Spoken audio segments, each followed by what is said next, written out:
Tesla could literally declare bankruptcy before the cocktail hour later.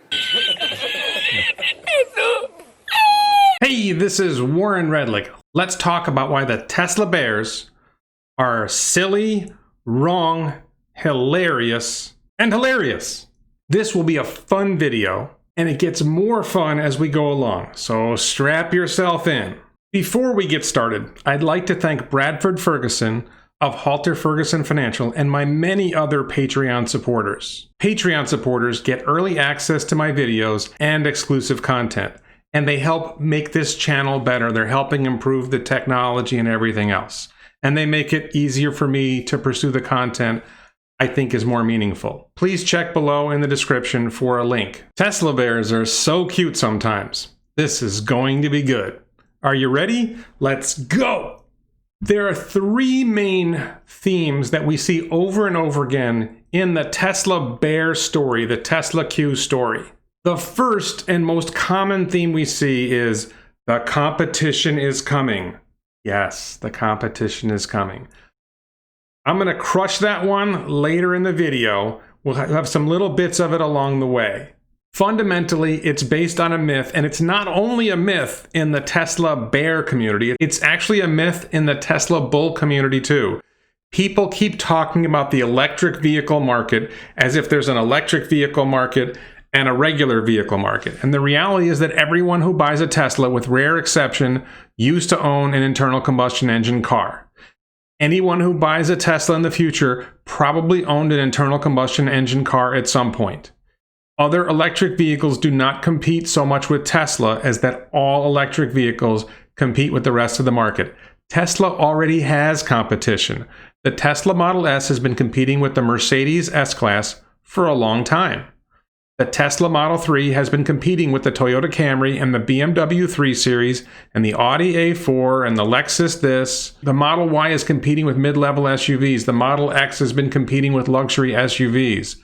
The competition is already there, and Tesla is already winning. And Tesla is going to keep winning. And if other electric vehicles come along, that's great. We want that. We want more electric vehicles providing better quality transportation to more people and removing more polluting internal combustion engine vehicles from the road. It does not hurt Tesla. Tesla sells every car they make. Period. The next common Tesla bear theme is that Elon Musk is a fraud. This is ridiculous. It's ridiculous. It was ridiculous before, and it's more ridiculous now. We're going to cover that as we go on. Plain and simple, Elon Musk is amazing. He's been amazing for a very long time. Frauds don't have previous accomplishments like Elon Musk has. He has Zip2. He has PayPal. He landed a fucking rocket. And then he landed 60 more rockets. And no one else has even tried. Frauds don't have accomplishments like that. The third theme is trickier. I call it fast-talking bullshit.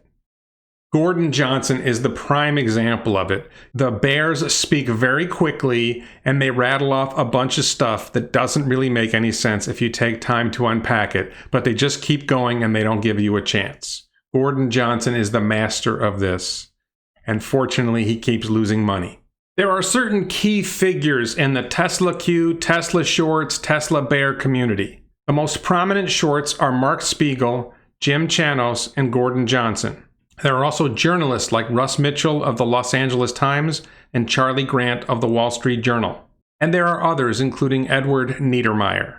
The easiest target is a guy named Mark Spiegel. So I'm mostly saving him for the end. That's where the most laughs come in. But let's start with Jim Chanos, a big-time Tesla short who's supposedly invested a ton of money all over the place and lost a heck of a lot of money on his Tesla short. This goes in the fast-talking bullshit category, and it comes under a line where shorts will say, well, Tesla's not profitable, or they're not making enough profits, or they're losing money. And you're going to see a clip of Jim Chanos talking about Tesla.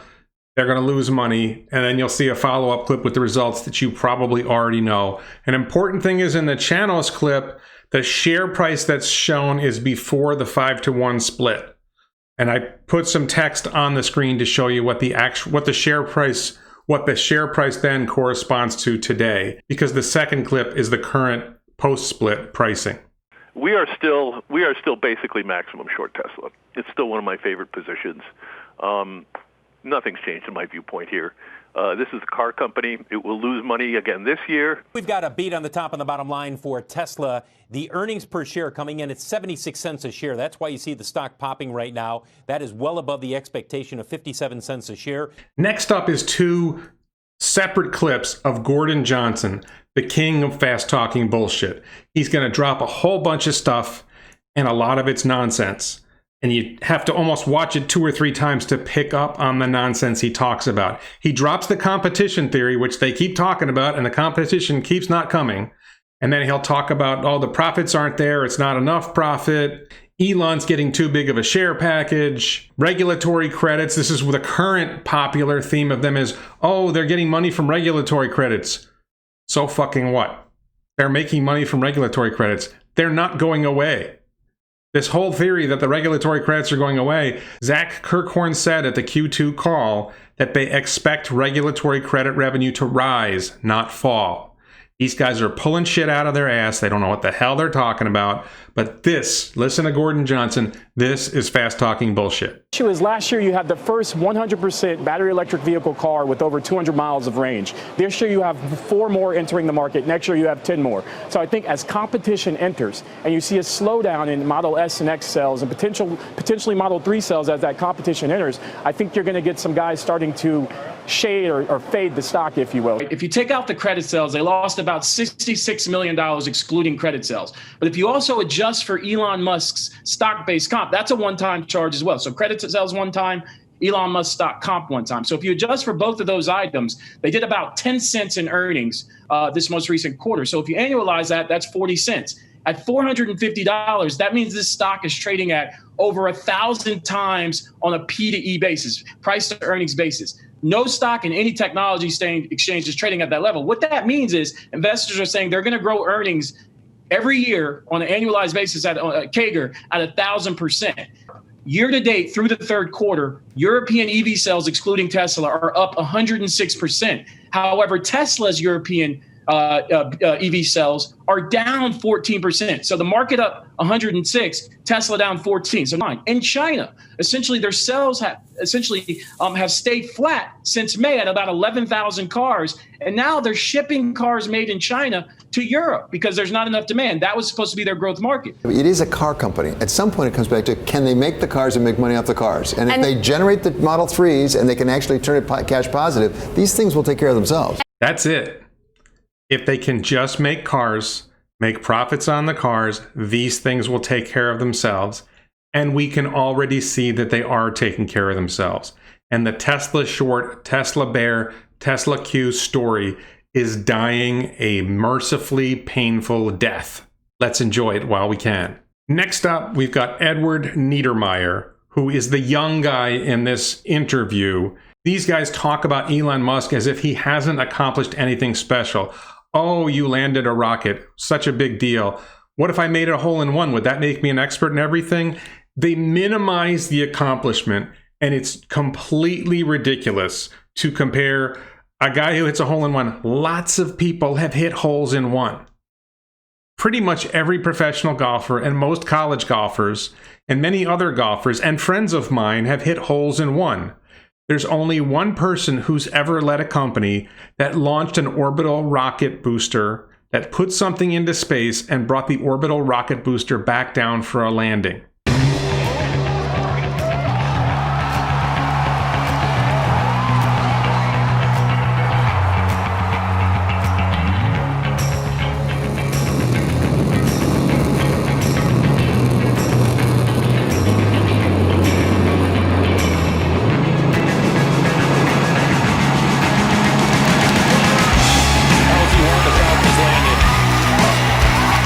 And it's Elon Musk and SpaceX, and they've done it over 60 fucking times.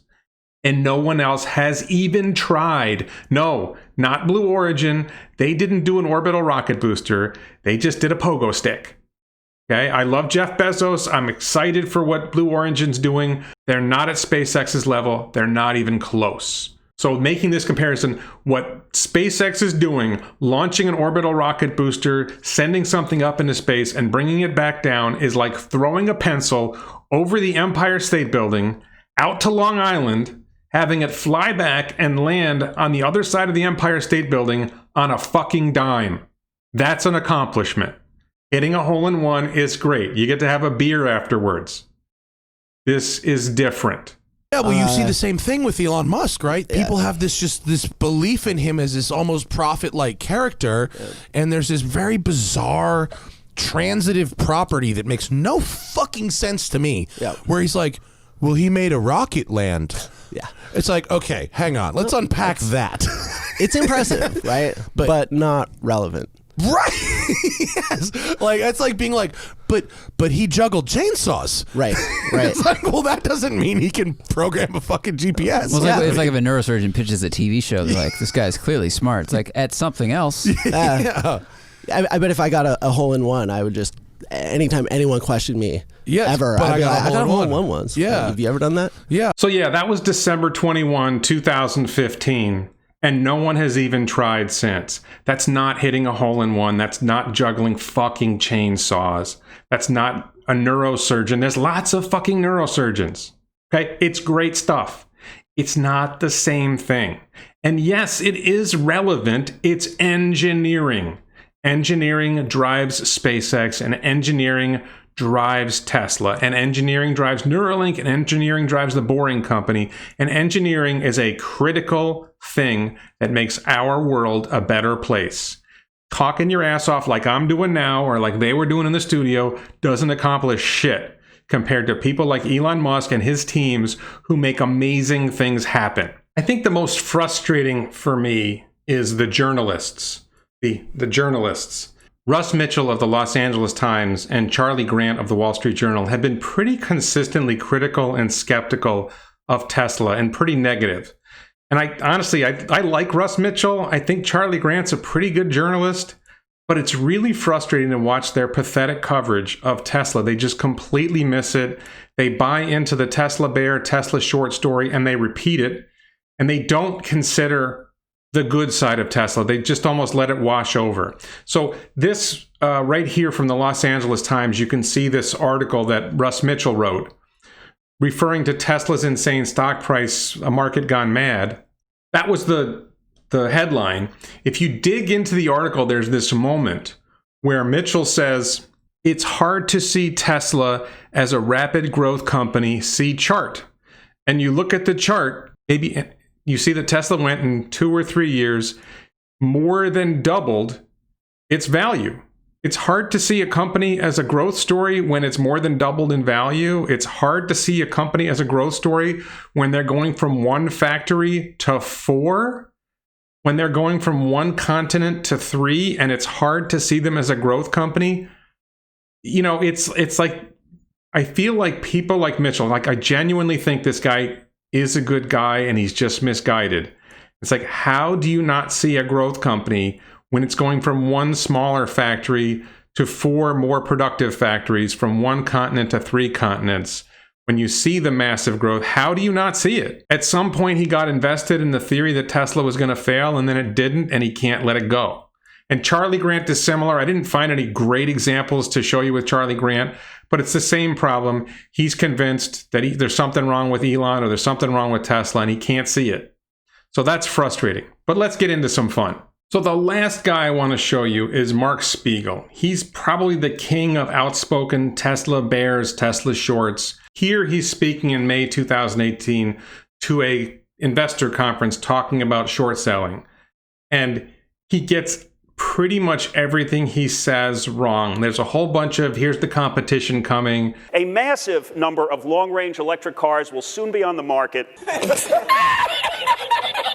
Almost everything he mentions in the competition coming hasn't come when he said it has. Porsche has the electric sedan, the Mission E. Maybe you guys heard about this. I mean, think about this. A lot of people buy Teslas to sort of show off at the country club. Get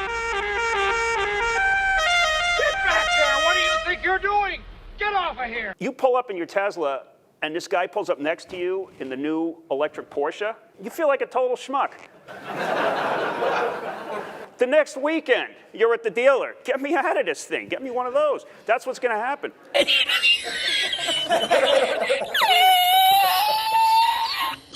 And it's just absolutely hilarious. Almost everything he says is hilarious. And this guy sticks to his guns. I saw a recent interview with him. He can't let it go. Elon's a fraud. Something's going to blow up. Yada, yada, yada. Enjoy. The Jaguar I-Pace is in showrooms this summer. Audi has its electric SUV. This is bigger than the Jag. This is in showrooms this winter. Audi's then, a year later, going to build the electric Sportback, which is like this sportier sort of crossover coupe, which is fabulous looking. 2 years after that, Porsche's building a crossover based on the Mission E. So that'll be out in like 2020. Mercedes, its first electric SUV comes out next year called the ECQ. They've been winter testing it. By the way, none of these are vaporware cars. You can go on YouTube and find hundreds of these being driven in like winter testing on the Nuremberg racetrack, all this stuff. I mean, these are all real. Mercedes is then going to launch an electric version of the S-Class. I mean, look at the interior of an S-Class compared to a Tesla, right? If you had that choice and you want an electric car, I mean, this becomes a no-brainer, right? This is out in 2 years. Mercedes wheels out electric car roadmap, car and battery factories everywhere. I mean, this is Daimler, a real company, spending real money all over the world to build electric cars. I mean, they alone would crush Tesla. Hyundai is coming out with a 250-mile range crossover for the mass market. That's out later this year as a 2019 model. This is sort of the vaporware Tesla Model Y that we will probably never see.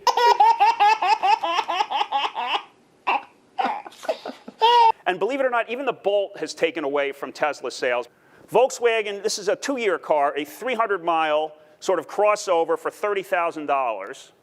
And then after that, a luxury Volkswagen sedan that'll have a 400-mile range. And you know, again, all these cars, we're talking about cars that are going to be out anywhere from this summer to maybe a year and a half from now.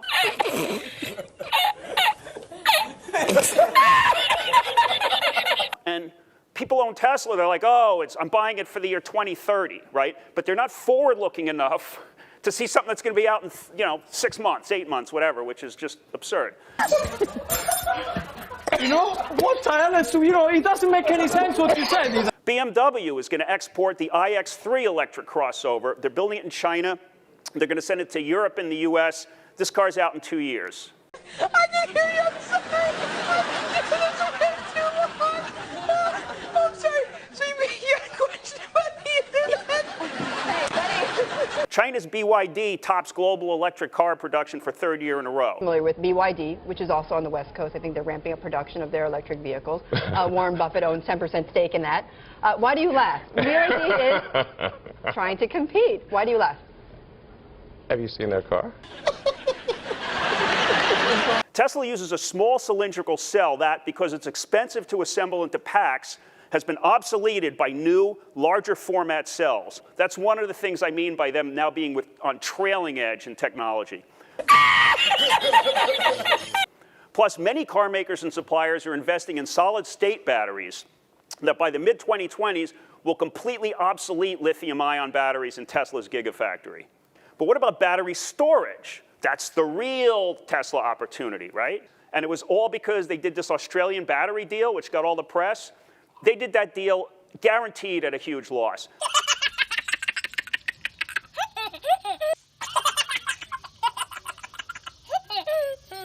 But Tesla has 120 kilowatt superchargers. What about those? Multiple networks are now rolling out chargers of 150 to 350 kilowatts, all faster and collectively far more numerous than Tesla's. And BP, what's going to happen is BP, Shell, all these guys will put charging stations at their gas stations as the number of electric cars grows. They'll be all faster and more numerous than Tesla's stations. Look at that cat. But what about autonomous driving? Isn't Tesla a leader there? Navigant's leaderboard ranks Tesla dead last in autonomous driving technology. Leaders include General Motors, Waymo, and Daimler Bosch. All right. Alrighty. Besides a massive number of Tesla forum posts indicating that the Model 3 is a lemon, its touchscreen-only interface means operating it is the dangerous equivalent of texting while driving. You literally can do almost nothing on this car without taking your eyes off the road and looking down at a touchscreen. The whole day, it is all about simplicity. It's like a minimalist's dream car. There's nothing else quite like it. Everything about the interior is minimal. Tesla, check your full self-driving snake oil expiration date. In other words, their claims are total bogus. And again, without getting too far into the weeds, they don't have the hardware required to do it. You need LiDAR, which is a laser thing. They didn't build it into the cars. Of course LiDAR's a crutch. It's not even a good crutch. You're not even using it. Oh, they're using it for localization. Yeah. Which isn't good in the first place. If you have to localize your car to centimeters in order to drive. So that's Mark Spiegel. That's the nonsense. There's competition coming. No, there really isn't. There's profit stories, there's fraud, LiDAR is a joke. They just keep getting everything wrong. They can't accept that they're wrong. They have to stick to their guns and say nonsense over and over again. Here's the real truth. Tesla is an amazing growth story run by an amazing leader with an amazing team. And they're doing better and better and better. And they're getting costs down and they're figuring out how to do things better and they're improving constantly. They're improving rapidly. They have a lead and they're stretching the lead and all the other companies are struggling to catch up. On this competition point, if you went back to 2013 when I bought Amazon stock, people were saying, oh, Amazon's got competition coming, Walmart's coming, other people are going to go online, they don't have any moats. Well, Amazon's done pretty well since 2013. I'm up about 10 or 12x. So if you take the way that these bears approach companies, you wouldn't have bought Apple, you wouldn't have bought Microsoft, you wouldn't have bought Netflix, you wouldn't have bought Facebook or Google.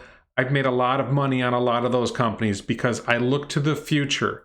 And if you look to the future and you say, wait a minute, does this company have some kind of edge? Are they executing? Do they have vision? Is there something good going on here? And it's really clear on every level that not only does Tesla have the vision, not only does Tesla have the execution, they're open about it. They did Battery Day. They did Autonomy Day. They're showing people this is what we're doing. They've opened up their patents. They're encouraging others to do what they're doing. There's plenty of room. This is a big mistake about the competition thing. I'm going to say this again. There's plenty of room for other EV makers. I hope other EV makers come along, electric vehicle makers. I hope they come along and make compelling electric vehicles because we need to replace the global fleet of internal combustion engine vehicles.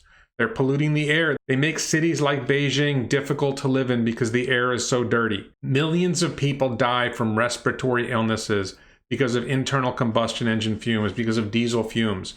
Battery electric vehicles can make the world a much better place. And there's so many internal combustion engine vehicles to replace.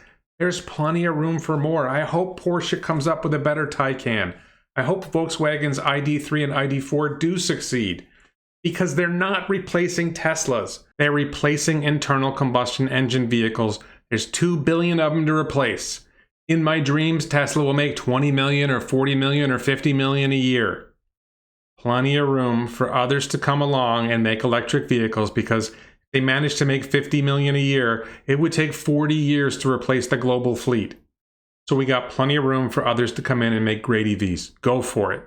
The competition is not a threat to Tesla, it's a threat to internal combustion engine vehicles. Well, I hope you liked this vehicle. I hope you had a good laugh. I hope you'll share this video with your friends. If you liked it, other people will like it, and that's the best thing you can do for this channel is share it with your friends. Please, of course, check out my other videos. Please support this channel on Patreon. Check out the merchandise. There's some great shirts down below. Anything you can do would really be appreciated. And thank you for watching.